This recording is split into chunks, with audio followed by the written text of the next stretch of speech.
Hagar, the Lord calleth thee. The Lord is calling you, Hagar.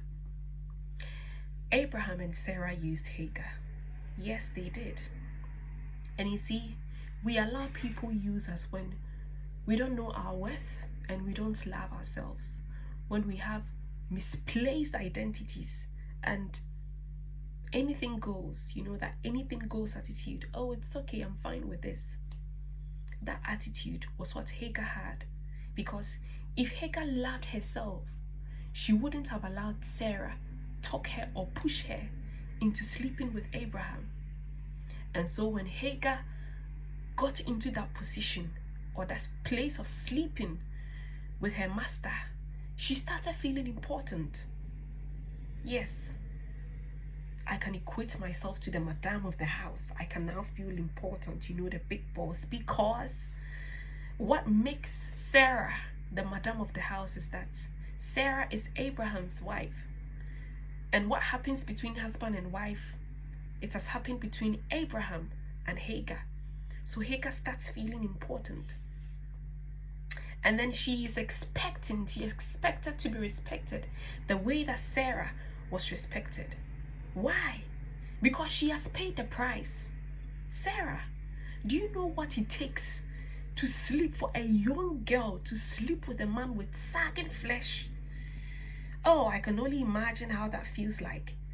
An old face lying over you, hanging over you, sleeping with you. She had then paid the price. She had earned it to be vulnerable.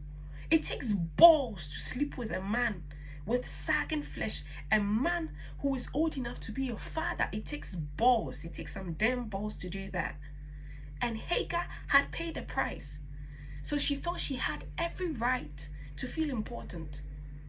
You see, there's this part of a woman that no matter how cheaply, let me just chip this in. I'm just chipping this in, that no matter how cheaply a woman offers herself to you,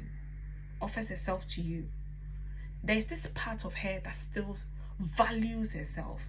There's a part of her that still cherishes herself. So if she begins to feel you are mistreating her, manhandling her on the basis that she opened herself for you, she slept with you, that part of her will fight you. So Hagar is caught up in this web of, trying to fight to be recognized. And she starts fighting her madam until she's driven out of the house. And I can imagine myself sitting with Hagar, sitting in front of Hagar in the same room. And I can imagine Hagar telling me, Anna, there's nothing more painful than having the man you slept with, the man you opened your legs to, ignore you. And to think of the fact that Abraham drove Hagar out of the house, according to Sarah's word, and gave her a bottle of water, as if to tell her, that is your worth. That is all there is to you.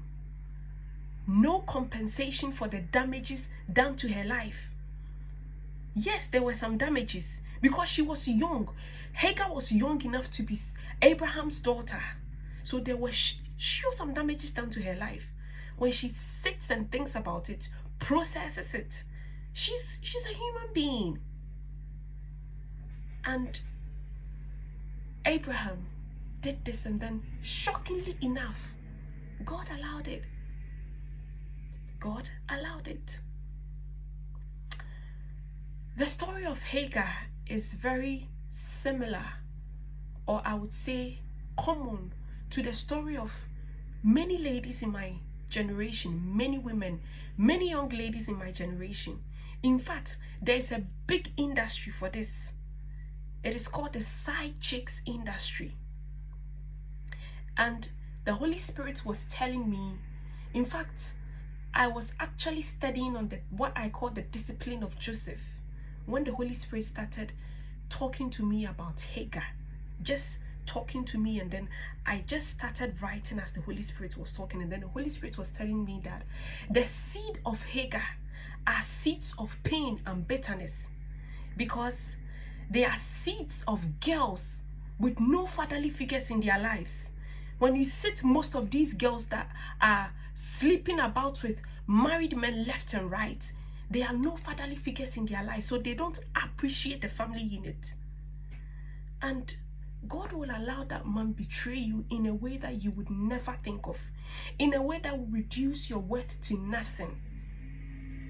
Dear side chick, there is a way God reveals himself to you that he didn't reveal himself to the prophet in that way. The prophets in the Bible, God didn't even reveal himself to the prophets in that way. The seers, the apostles, not even to David, the beloved of God. There's a way God revealed himself to Hagar.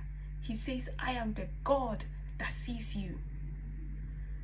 It's one thing to stare at you or look at you and then, go away doing my thing. But if I see you, I see parts of you that nobody sees.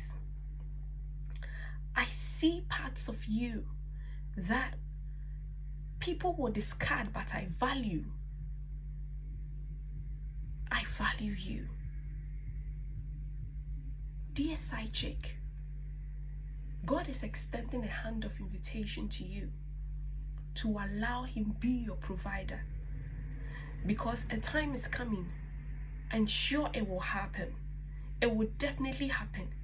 God will strip you of everything you are holding on to.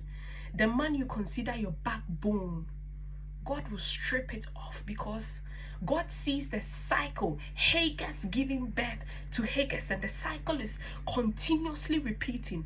You see how strong side chicks are becoming very loud, because they are struggling to be seen, they are struggling to be noticed, they are struggling to be recognized by these men they are sleeping with.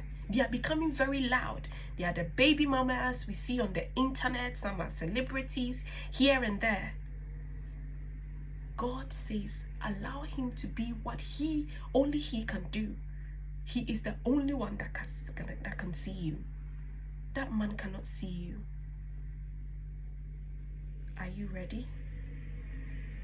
Will you allow him?